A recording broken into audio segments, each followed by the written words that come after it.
गा देता नहीं, भले आप लोग कुछ भी टाइटल रखिएगा, उससे कोई बात नहीं। गा दो कि हम के कहते हलो बराबर दूसरा पे कर दया। और पास आ जाइए, और पास आ जाइए। अब मेरा ही गाड़ी है। मंजेश भैया किधर है? गाड़ी साइड कर दीजिए, जाके जा रहे हो। सुनिए, आप यूट्यूब पे मैंने साथे रही तो दूसर भी लोग लियाई उड़ाई कमेंट करी कि हम के कहते हलो बराबर दूसरा पे कर दया। कि तोहरा तो लड़की रो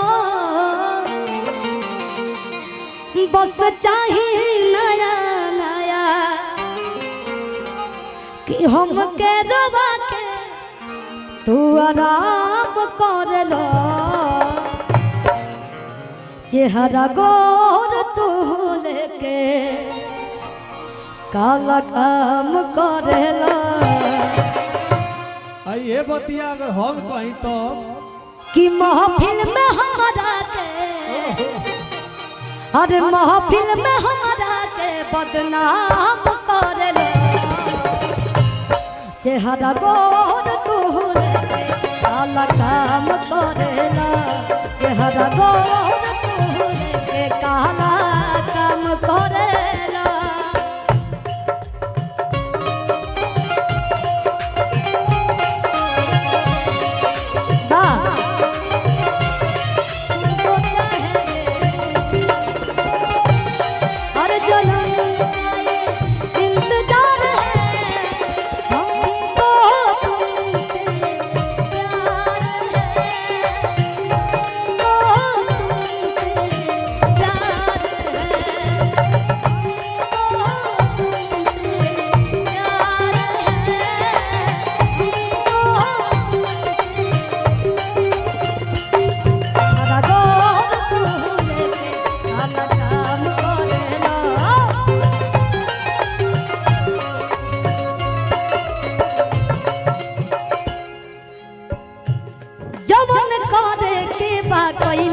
अब हमार का करब तोहर गलत बाबिजा तो तू प्यार का करब।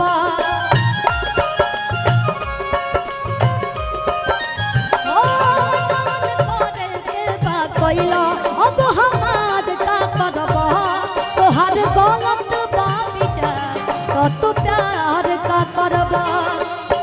जवन मन करे, जवन मन करे सरेआम कर लो। चेहरा गोर तू लेके काला काम कर लो। चेहरा गोर तू लेके काला काम कर लो। चेहरा गोर तू लेके काला काम कर लो। चेहरा गोर तू लेके काला काम कर लो। हम चाहते हैं कि गाना अच्छा लागल होई। भैया इनकर स्केल बड़ा हाई लेवल के बा शिल्पी के, हमनी से तो साफे ऊपर बावे। नहीं नहीं, सारा गाना के डमी रहुए थे नहीं, सारा अपनी ऊंचाई स्केल में जाके ऐसा बात नहीं के। आज महफिल में हमारा के बदनाम करलू।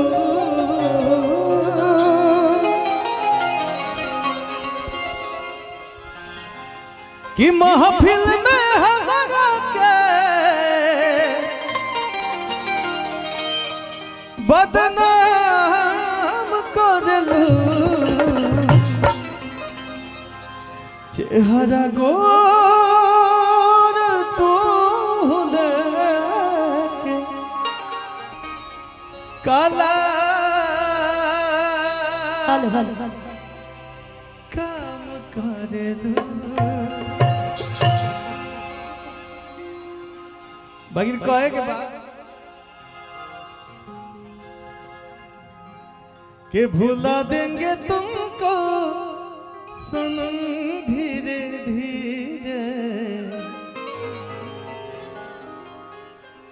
तो सीधे कहे के बा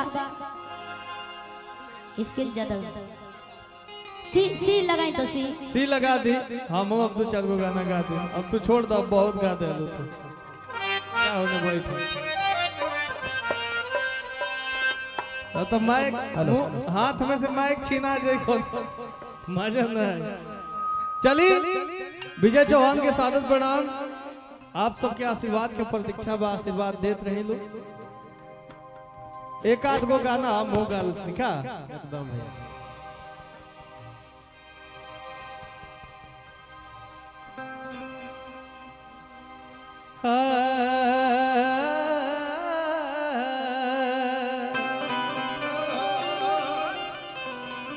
आ जाए धनंजय भैया लोग।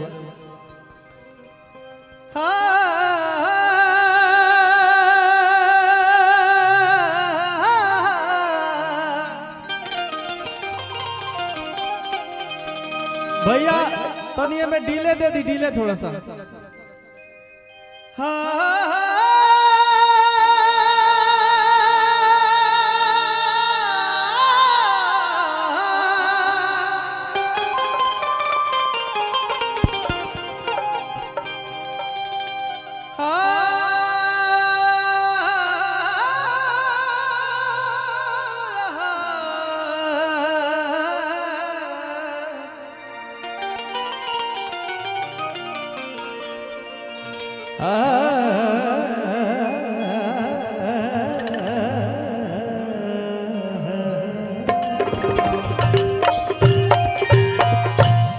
चलिए आज सनी भैया के सुपुत्र वहाँ के बेटा हमनी के भतीजा के जन्मदिन के उपलक्ष्य में, हमनी के रुद्रांश बाबू के जन्मदिन के उपलक्ष्य में एजा उपस्थित बानी जाका धनंजय भैया। जनतनी आजकल जनतनी जी आजकल अगर बरियारी हाथ में से माइक ना छीन तक आवे के ना दियो। लेकिन जहाँ पे आप जैसे कलाकार हो, कंपोजर, राइटर हो, वहाँ सुनिए ना भैया, वहाँ हम लोग जैसे कलाकार पहले ही माइक छोड़ के हट जाएंगे। भैया कुछ गा लीजिए आप, सच्चाई है। हम ही एगो ऐसा इंडस्ट्री में कलाकार बनी कि कहीं जाए वही जब फिट हो जाए। हमारा कोरस मिली तो कोरसो कर ले, गवावे के होई तो गवाइयो ले, लिखे के होई तो लिखियो ले, गावे के होई तो गावे गाइयो ले, नाचे के होई तो तनी नाचियो ले। अरे हाय जानो ओहो कि जान ले बुका परान ले बका कि हवा रंग बाज तो तू तान ले बका। ये हमारा भाई निशान सिंह जी के गाना है। एक बार अपना आवाज में गा दे।